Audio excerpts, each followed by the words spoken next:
Hello friends, welcome back to my channel টুকিজ journey. তো আজকে আমাদের বাড়িতে একটা রেসিপি বানানো হচ্ছে, তো ভাবলাম তোমাদের সাথে একটু শেয়ার করি কিভাবে বানানো হয় আমাদের বাড়িতে এই রেসিপিটা।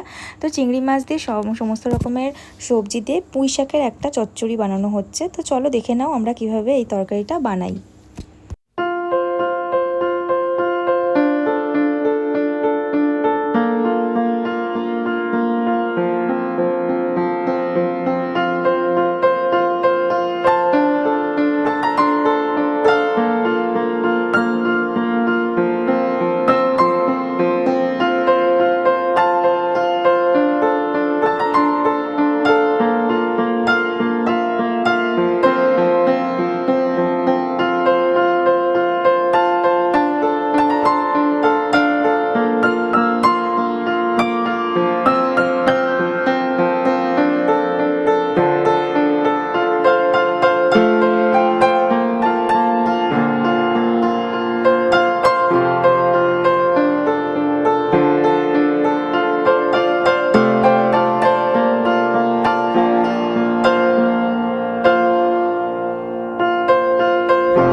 তো আমাদের রান্না কমপ্লিট। ভালো লাগলে অবশ্যই like, comment, share and subscribe করে দেবে চ্যানেলটিকে। ভালো থেকো, সুস্থ থেকো। আজকের জন্য টাটা।